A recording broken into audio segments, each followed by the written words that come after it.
Tuhan bersamamu.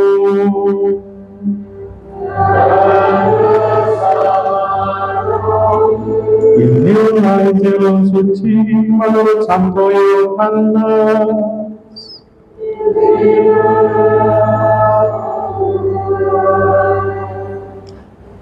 Ketika hari raya Paskah orang Yahudi sudah dekat, Yesus berangkat ke Yerusalem.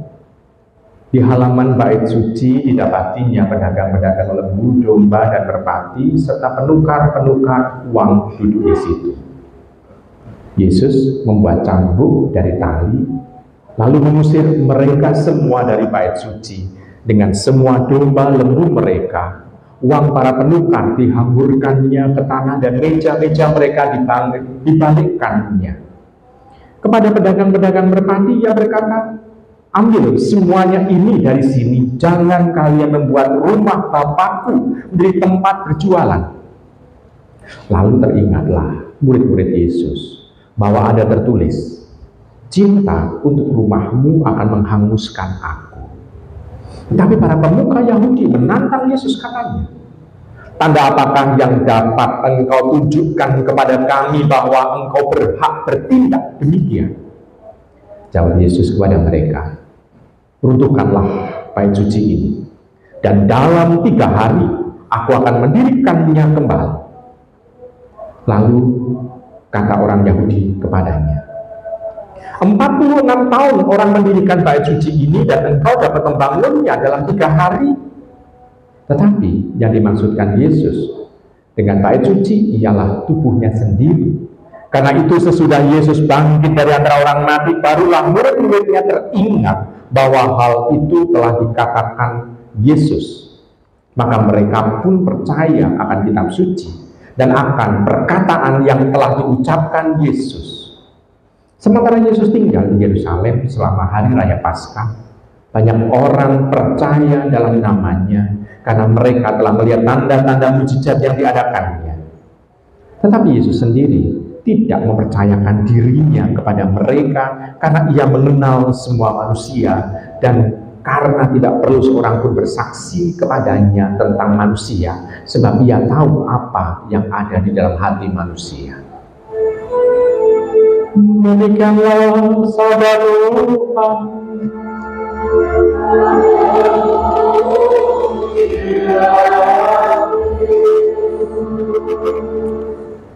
Ibu, bapak, saudara, terkasih dalam Tuhan, dalam pengantar sudah saya katakan kekhasan Injil Yohanes dalam kisah Tuhan Yesus itu memporak-porandakan orang-orang yang berjualan di bait Allah adalah satu, yakni dikatakan di sana bait Allah tidak pertama-tama bangunannya tetapi dirinya. Sedangkan Injil yang lain, Injil sinoptik, orang mengatakan Injil sinoptik atau Injil sinoptici, itu mau mengatakan Injil Matius, Markus, Lukas, di sana tidak membicarakan mengenai bait Allah itu, tentang 3 hari yang bisa dibangun lagi, setelah dihancurkan bisa dibangun lagi. Tidak dibicarakan di dalam Injil sinoptik tadi. Nah, ibu bapak saudara terkasih dalam Tuhan, pesannya lalu apa? Pesannya adalah begini: kalau orang datang ke tempat Allah, yang dipikirkan adalah dia mau untuk mengakrabi diri dengan Allah. Nah, orang yang bertanggung jawab untuk menyelenggarakan tempat untuk orang bertemu dengan Allah, hendaknya mempermudah orang untuk supaya bisa dia dekat dengan Allah, bukan menjual Allah. Karena kadangkala ada orang yang justru menyediakan tempat ibadat, namun orang yang datang di sana seolah-olah dia harus membayar itu. Sehingga ada kesan dia bukan mewartakan Allah, tetapi menjual Allah.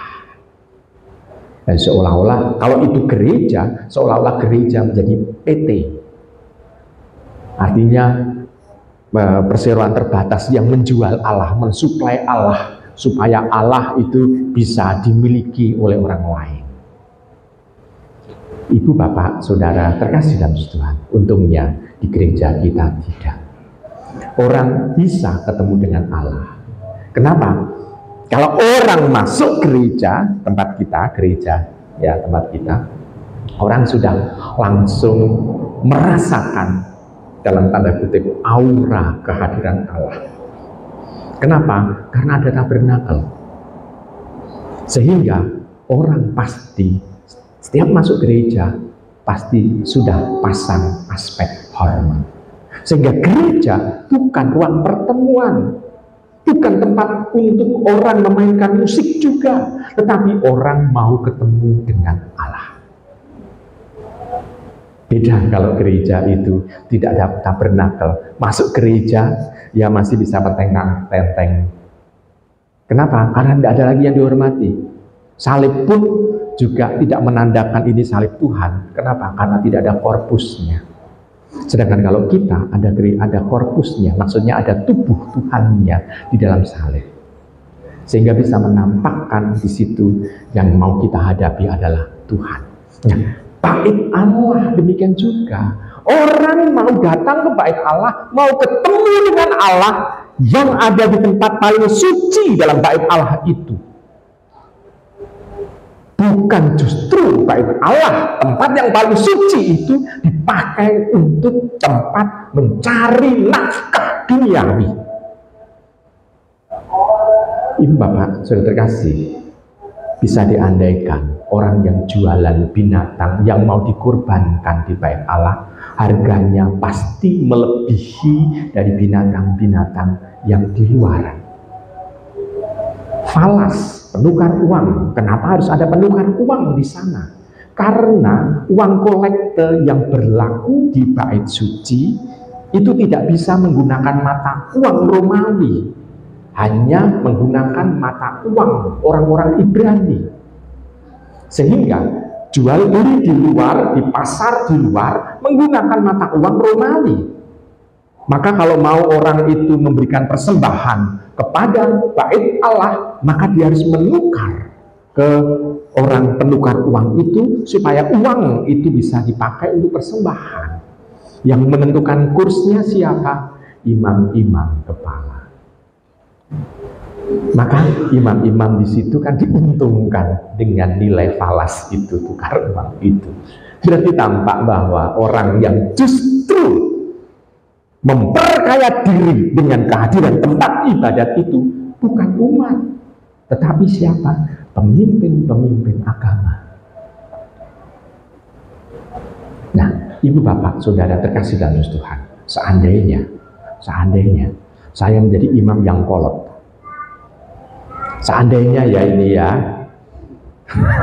gue dikira tenanan, seandainya, lalu saya mengatakan begini, karena yang banyak misa itu adalah para perempuan, betul ya? Maka terus saya mengatakan begini, untuk para perempuan minggu depan harus menggunakan mantila, dan nanti supaya mantila itu adalah mantila yang layak, maka belinya di pastoran. Mantila tahu? Ya, tempat untuk isinya itu kain untuk penutup kepala untuk perempuan. Kalau tidak, maka misalnya tidak sah untuk perempuan. Kalau itu yang ngomong romonya gimana Anda? Percaya orang? Percaya toh? Berarti tampak bahwa imamnya pun itu pemimpin agama bisa, kalau tidak hati-hati, bisa menggunakan ibadat itu menjadi sarana untuk memperkaya dirinya. Yang dikritik oleh Tuhan itu.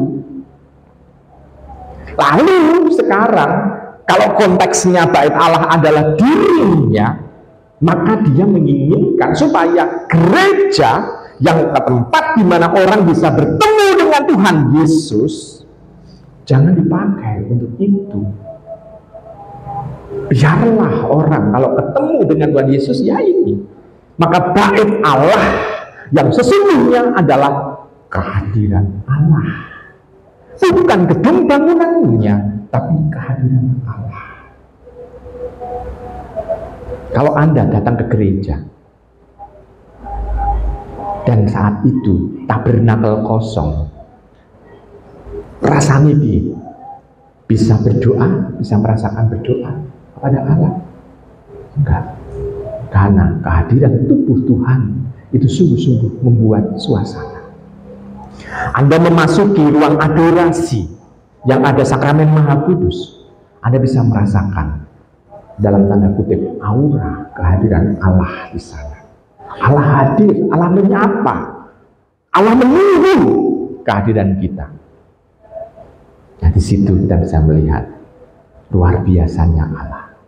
Allah mempersilahkan orang datang kepadanya secara gratis. Maka tempat doa berbeda dengan bioskop. Bioskop itu anak-anak milenial tidak ngerti. Bioskop tidak tahu. Bioskop ngerti ya? Apa wih? Iya, udah ngerti. Kalau 21 tahu ya? 21 tahu ya? 21, gedung teater 21. Ngerti ya? Oh ngerti. Kalau 21 tahu, berarti brand ngerti, nek bioskop kan ngerti. Dora apa-apa. Itu bioskop itu berarti orang yang tahu kata bioskop berarti orang itu sudah tua. Seusia dengan saya. Baik, Ibu Bapak sudah terkasih dalam Tuhan. Jadi kita bisa melihat ini intinya. Jadi untuk bisa ketemu dengan Allah harus itu. Nah, Tuhan itu sebetulnya mau mengingatkan identitas kita sebagai pengikut Tuhan adalah ketemu dengan Allah. Maka Ibu Bapak, kalau orang ingin ketemu dengan Allah, maka jangan dipersulit, harus dipermudah. Maka gereja pun berusaha untuk mempermudah itu. Kalau ada orang yang berdosa berat, bagaimana untuk bisa ketemu dengan Allah? Gereja pun menyediakan tempat untuk pengakuan dosa, tempat di mana orang bisa bertobat, meningkatkan ketobatannya, dan setelah dia mengaku, dia juga memperbaiki dalam sikap-sikap hidupnya untuk memperlihatkan bahwa dia adalah pengikut Tuhan. Dan orang yang bisa bertobat adalah orang yang sudah ketemu dengan Allah. Kalau dia belum ketemu dengan Allah, dia tidak akan bertobat. Tapi kalau orang sudah mengalami kehadiran Allah, sungguh dia bisa melakukan pembaharuan hidup. Kalau belum ketemu dengan Allah, dia pasti akan mengatakan, Allah apakah ada? Enggak lah. Ke gereja aja? Ke gereja? Enggak lah. Dan sebelum dia ketemu dengan Allah, dia tidak akan mau untuk itu. Maka Ibu Bapak sudah terkasih, saya mengandaikan bahwa yang hadir di sini adalah orang-orang yang sudah berjumpa dengan Allah. Sehingga dalam kehidupan sehari-hari juga akan ada pembaharuan hidup. Dan pembaharuan hidup itu adalah perubahan kita dari manusia lama yang dengan senang melakukan dosa menjadi manusia baru. Dan sungguh-sungguh kita memperlihatkan Allah hadir bersama dengan kita. Dengan seperti itu, Ibu Bapak, kita akan bisa merayakan Paskah Tuhan itu sungguh dengan sesuatu yang luar biasa. Allah ternyata tidak hanya hadir, tidak hanya bangkit 2000 tahun lalu, tetapi juga bangkit di dalam diri kita. Tuhan menunggu kita. Maka Ibu Bapak, Saudara, Saudara kasih dalam Tuhan, maka gereja terbuka untuk kehadiran Anda. Kalau merasa gereja terlalu gede, untungnya paroki kita menyediakan tempat adorasi.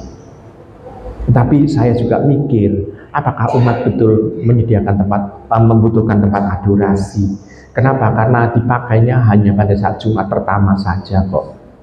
Tetapi hari-harian biasa bisa dikatakan amat sangat jarang umat yang menggunakan.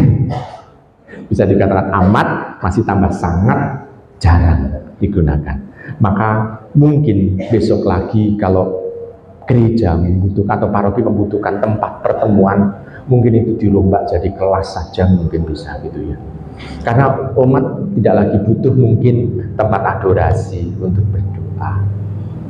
Mungkin hanya digunakan romo kalau kami bertiga itu ada di rumah, lalu siang hari ibadat bersama gitu. Sedangkan umat tidak membutuhkan. Mungkin, saya tidak tahu. Kalau umat kerobokan mengatakan jauh romo, ya masuk akal. Karena umat kerobokan lebih bisa masuk di sini. Tetapi untuk hari-hari biasa kan kerangkengnya ditutup kabeh. Maksudnya pintu besinya ditutup sehingga umat nggak bisa masuk. Ya kan?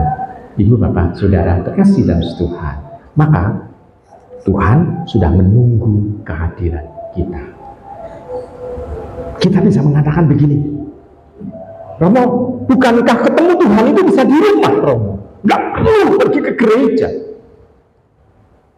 Justru dengan kita melangkah menuju gereja, itu di situ memperlihatkan aspek gerakan hati kita. Sedangkan kalau kita hanya di rumah, berarti tampak bahwa kita maunya hanya dilayani, bukan mau untuk hadir.